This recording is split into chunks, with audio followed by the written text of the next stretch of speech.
The COVID-19 pandemic in Malaysia is part of the ongoing worldwide pandemic of coronavirus disease 2019 caused by severe acute respiratory syndrome coronavirus 2. The virus was confirmed to have reached Malaysia in January 2020 when it was traveller from China arriving via Singapore on 25 January following the outbreak of COVID-19 in Hubei, China.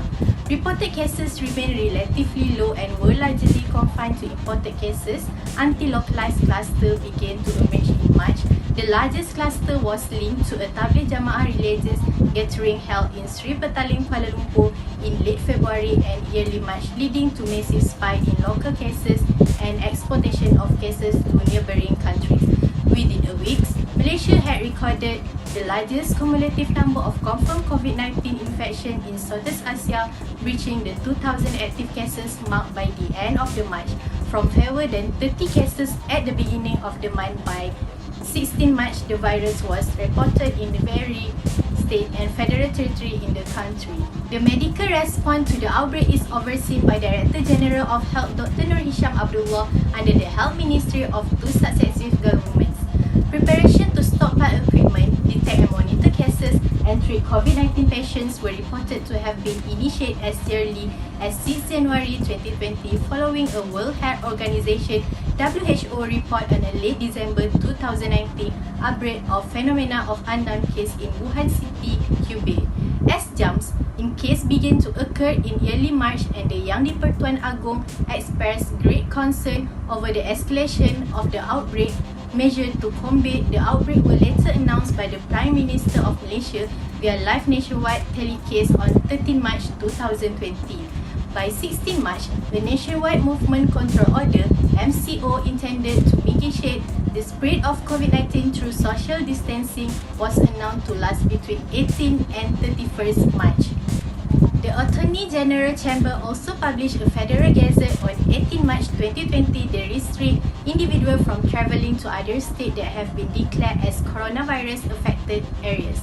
On 25 March, the MCO was extended by an additional 2 weeks until 14 April as the rate of the new cases per day remained consistently high. The MCO was announced to be extended until 28 April on 10 April and extended again in 12 May on 23 April. A gradual easing of restriction under a conditional movement control order, which allow most business to open on 4 May under strict standards of practice, was announced on 1 May and it is effect until 9 June. Since May, foreigners have accounted for most new cases in the country. Initially reported the highest number of cases in Southeast Asia in March and early April, the country case count has since been eclipsed by the Philippines on 14 April, Indonesia on 15 April and Singapore on 18 April, while the extent of its outbreak remains more severe than in neighbouring Thailand, Vietnam and Brunei, with a higher fatality count than in Singapore and Thailand. Okay, how to solve problems regarding to panic buying and mass miss issue. Okay, first, panic buying is an emerging issue during the COVID-19 pandemic. It is a physiological reaction to stress that can color people's decision making and prospect individuals to avoid the fearful threat from becoming a reality. Firstly, we need to know that our country Malaysia hold sufficient stock for people. First, how we can solve panic buying is to have a message about supplies, and the harms caused by panic buying must be repeated consistently. Media should always inform Malaysian about sufficient stock that we still have. Next, reduce the sharing of empty shelf. Okay, this can make Malaysian people triggered about lack of sufficient of stock for people. Next, about mask miss issue. Masks can be worn to protect the wearer from getting infected, or masks can be worn to protect others from being infected by the wearer. But during COVID-19, Malaysia or our country having difficulty. Why? this is because of the shortage of masks. How can we stop this? First of all, don't wear a mask just for yourself. Be a responsible person. Since masks are designed for one-time use, so we still need a lot of it. Okay, how to solve it? If you are the supplier, stop hiding the stock. You should sell it when people need it, and do not sell it at the highest price. Do not sell the mask too expensive and use the price given by the government. This is not a time for you to making money or taking advantage to other people. You should remember coronavirus is affecting everyone in the whole world, and it could probably affect you too.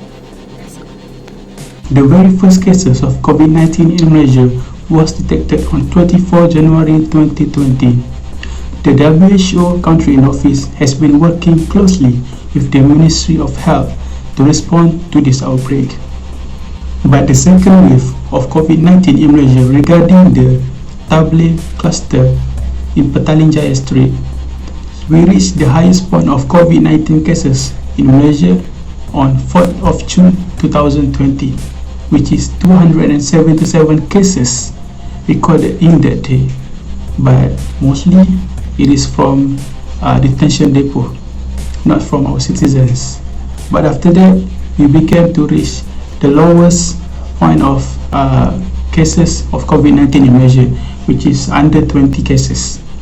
But we have to give a big credit and thank you to all frontliners from Ministry of Health, also to our police and army, because they have succeeded to control the pandemic COVID-19 and flatten the curve. So please, I'm calling all the Malaysian citizens to follow our government's rules and order in order to flatten the curve as much as possible.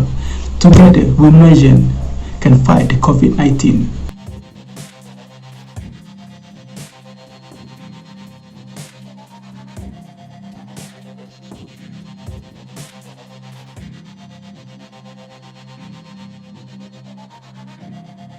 So next, I will present to you about people's attitude and behavior during MCO. The MCO or Movement Control Order is commonly referred to as the MCO is cordon sanitaire implemented as a preventive measure by the federal government of Malaysia in response to COVID-19 pandemic in the country on 18 March 2020.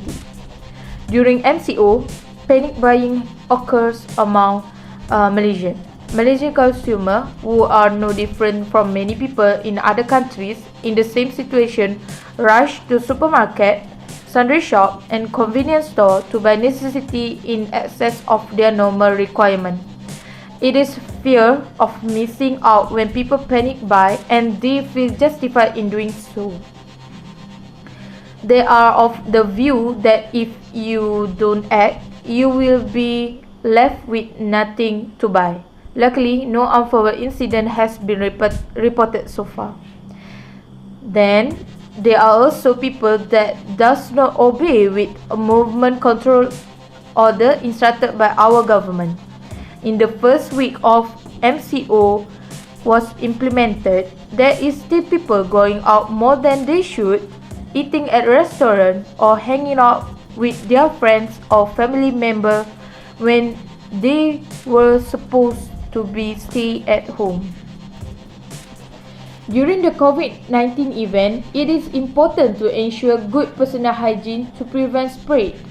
People are start to practicing physical distancing because this is the most effective way to prevent the spread of COVID-19.